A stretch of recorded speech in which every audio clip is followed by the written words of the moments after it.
Film dimulai dengan memperlihatkan seorang gadis dan seorang pria yang membawa seikat kembang yang akan diberikannya pada si wanita. Tapi karena melihat kebiasaan gadis menyakiti hewan, lalu pria itu takut dan lari meninggalkannya, sehingga bayangan suram menyelimuti sang gadis. Cerita kemudian berpindah pada seorang pria yang bernama Gang Tai di sebuah pabrik. Ternyata Gang Tai dipanggil oleh pemilik pabrik tersebut karena kakaknya yang menderita autis bernama Santai. Ia akan dikeluarkan dari pekerjaannya karena selalu membuat kekacauan. Mendengar semua itu, Gang Tai hanya bisa tertunduk pasrah, karena ia menyadari kondisi Santai kakaknya. Walaupun begitu, Gang Tai berusaha sabar dan selalu bersikap baik kepada kakaknya. Dengan dipecatnya kakaknya dari pekerjaannya, maka otomatis dialah menjadi tulang punggung mereka berdua. Pada waktu yang berbeda diperlihatkan seorang gadis bernama Moon yang sedang makan di sebuah restoran. Gadis itu berprofesi sebagai penulis buku anak-anak yang terkenal. Buku karyanya sangat disukai oleh anak-anak. Tiba-tiba Moon didatangi oleh seorang ibu-ibu karena anaknya ingin berfoto dengan Moon. Ketika sang ibu itu akan memotret anaknya bersama Moon, tiba-tiba Moon membisikkan sesuatu yang menakutkan pada anak tersebut, sehingga membuat anak itu menangis dan lari ketakutan. Manajer Moonyong yang melihat anak itu ketakutan disebabkan oleh Moon. Ia langsung masuk karena takut Moonyong melakukan tidak-tidak yang dapat merusak reputasinya sebagai pengarang cerita anak-anak. Namun Moon tidak peduli dengan hal itu sehingga manajernya hanya bisa menarik napas. Tidak sampai di situ saja, Moon juga mengambil pisau di restoran itu. Manajernya hanya bisa menutupi kelakuannya dan ia membayar seorang pelayan agar menutupi kelakuan Moon. Sementara itu di rumah sakit tempat Gang Tai bekerja menjaga seorang pasien yang memiliki gangguan jiwa. Bersama rekannya Gang Tai menjaga pasien itu agar tidak membuat kekacauan di sana. Karena rumah sakit mereka akan dikunjungi seorang penulis buku terkenal yaitu Moon untuk menghibur pasien di sana dengan cara membacakan buku karangannya. Hal itu membuat Gang Tai merasa senang. Karena ia berkeinginan untuk meminta tanda tangannya, buat kakaknya yang mengidolakan pengarang buku anak-anak itu. Ketika acara pembacaan buku akan dimulai, manajer Moon sangat khawatir pada Moon pasalnya dia tidak kunjung datang. Ternyata Moon sedang mengisap rokok di halaman rumah sakit walaupun hal itu sangat dilarang di sana. Melihat Moon yang sedang merokok di situ, Gang Tai menegurnya, tetapi dia hanya cuek, bahkan Moon mematikan rokoknya itu pada gelas air Gang Tai. Melihat semua ulah Moon itu dia tidak bisa berbuat apa-apa. Beberapa saat kemudian acara dimulai dengan pembacaan buku oleh Moon yang terlihat dingin.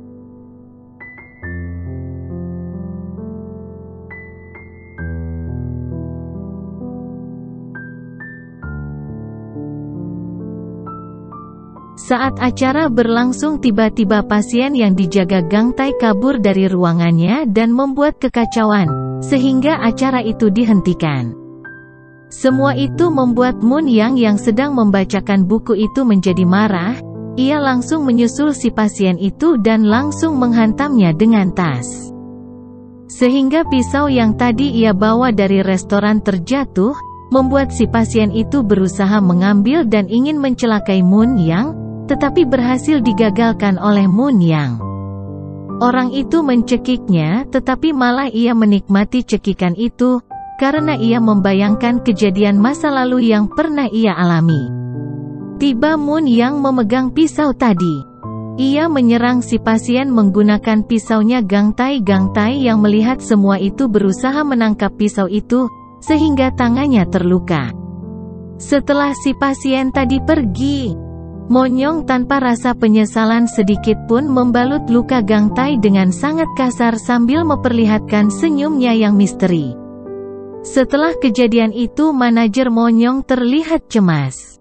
Karena ia takut jika Gang Tai menceritakan kejadian itu pada media, karena bisa merusak reputasi Mun Yang. Mun Yang tak peduli, ia beranggapan jika Gang Tai tak akan melakukan itu karena sudah terpesona pada dirinya. Atas semua kejadian itu Gang Tai dipecat oleh pihak rumah sakit.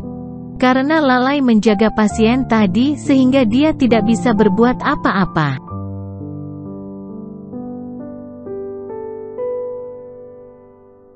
Masalah pun kembali muncul ketika Gang Tai teringat akan janjinya meminta tanda tangan Mun Yang untuk kakaknya.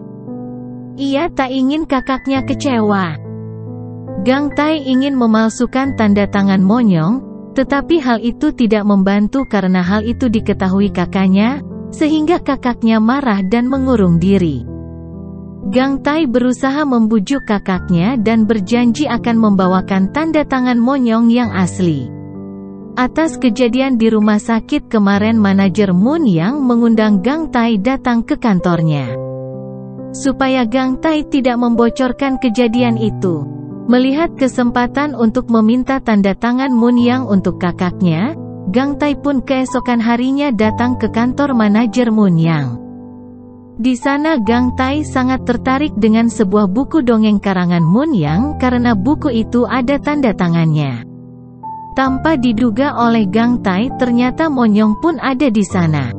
Ketika melihat Gang Tai berada di sana dengan sangat dingin, Mun Yang bertanya tujuan Gang Tai apakah ingin meminta uang tindakannya kemarin. Gang Tai menjawab bahwa kedatangannya untuk memastikan tatapan Mun Yang yang mengingatkannya dengan seseorang yang sangat ia cintai di masa lalu. Namun Mun Yang mengira Gang Tai menggodaannya karena terpesona dan ingin mencumbunya.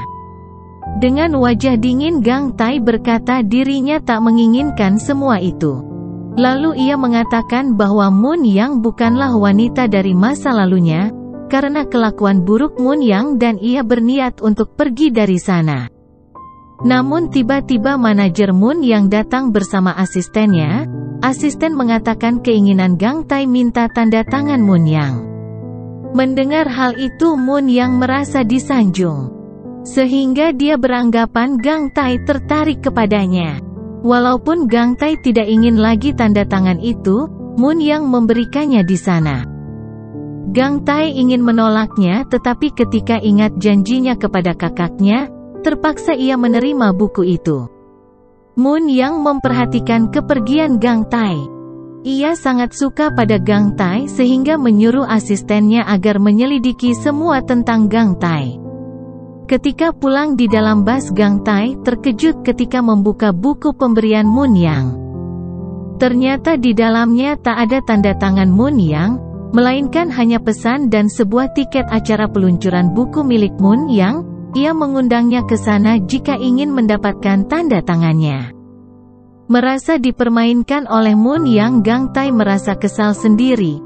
Tetapi ada baiknya karena ia berencana menyuruh kakaknya meminta langsung tanda tangan Mun Yang. Keesokan harinya masalah muncul lagi karena Gang Tai diusir dari tempat kosnya.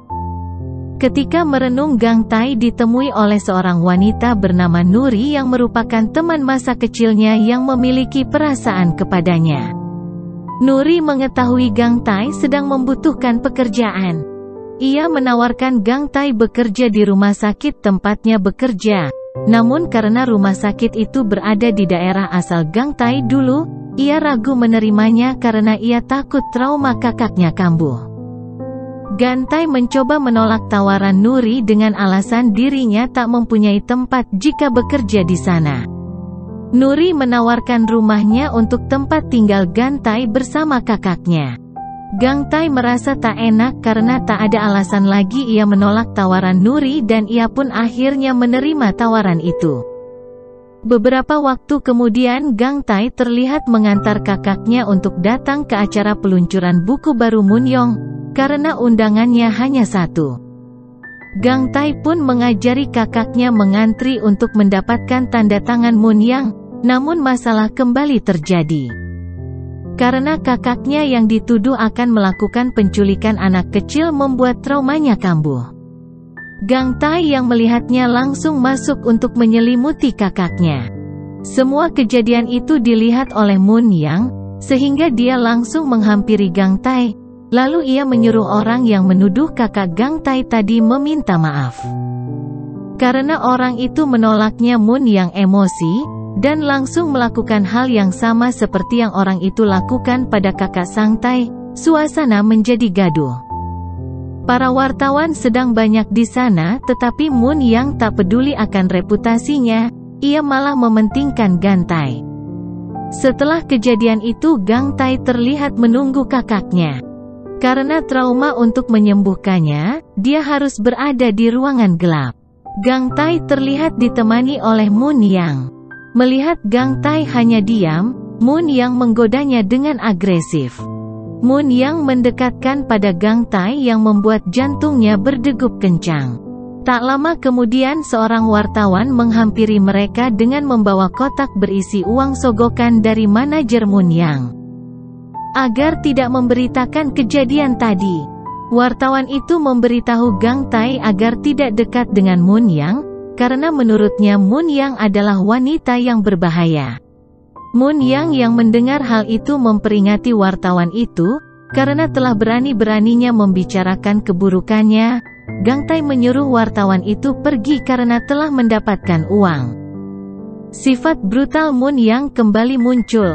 Ketika wartawan itu pergi, dirinya menyusulnya. Ketika di tangga, Moon Yang menggunakan ballpoint untuk menggertak wartawan itu, sehingga uang sogokan manajer Moon Yang tadi berserakan. Gang Tai yang melihat itu menyadari jika Moon Yang memiliki penyakit jiwa yang kejam, karena ia akan melakukan apapun jika ia marah.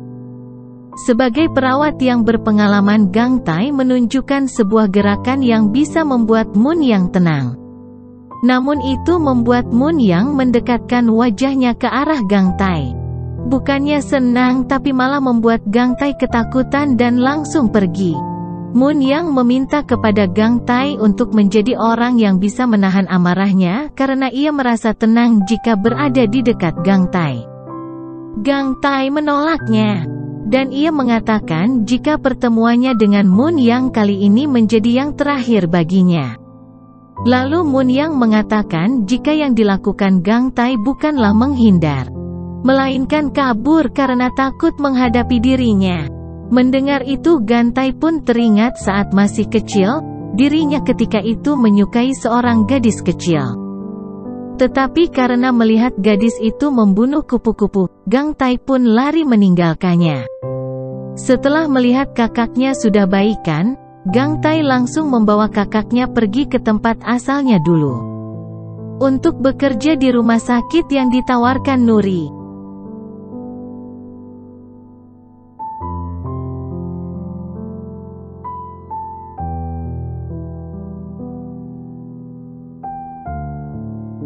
Moon Yang mendapatkan pesan dari asistennya mengenai Gang Tai, ia menyadari jika Gang Tai adalah pria dari masa lalunya.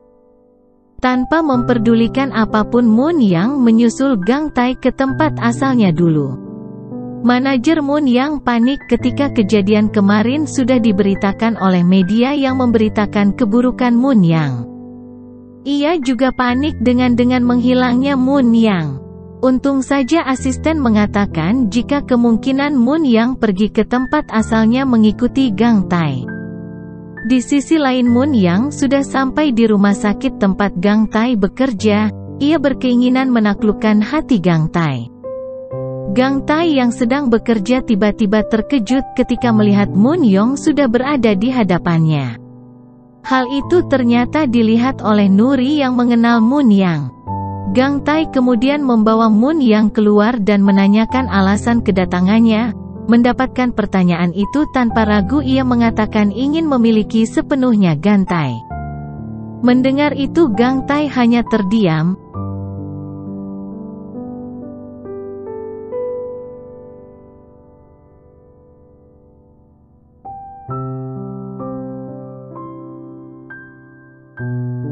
Akhirnya Moon Yang didatangi oleh seorang perawat karena direktur rumah sakit ingin membicarakan sesuatu mengenai ayahnya yang ternyata dirawat di sana.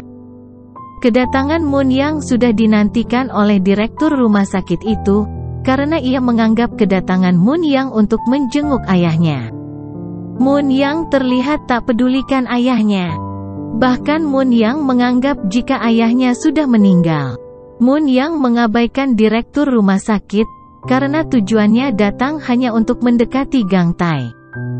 Mun Yang kembali mendatangi Gang Tai di ruangan ganti baju pria, yang membuat Gang Tai merasa risih, karena di ruangan itu Mun Yang berusaha mendekatinya. Mun Yang terkesima melihat badan pria idamannya yang sangat kekar, dan kembali dengan menggoda Gang Tai. Gang Tai yang tak mau orang lain salah paham berusaha mengusir Mun Yang. Tetapi semua itu malah dilihat oleh Nuri yang terlihat cemburu. Nuri menyangka jika Mun Yang bisa mengenal Gang Tai, orang yang ia sukai. Nuri menanyakan hubungan Mun Yang dengan juga Gang Tai. Mun Yang mengatakan jika Gang Tai adalah pria yang dulu selalu menemaninya dan kini ia menemukannya kembali. Mendengar itu Nuri pun hanya bisa terdiam karena merasa dirinya merasa kalah dari Mun Yang. Gang Tai tak tahu harus berbuat apa lagi agar Mun Yang pergi dan tak lagi mengejarnya lagi. Namun karena sifat Gang Tai itu malah semakin membuat Mun Yang semakin penasaran karena ia tak pernah memiliki pengalaman seperti itu. Gang Tai hanya bisa terdiam melihat ulah Mun Yang itu.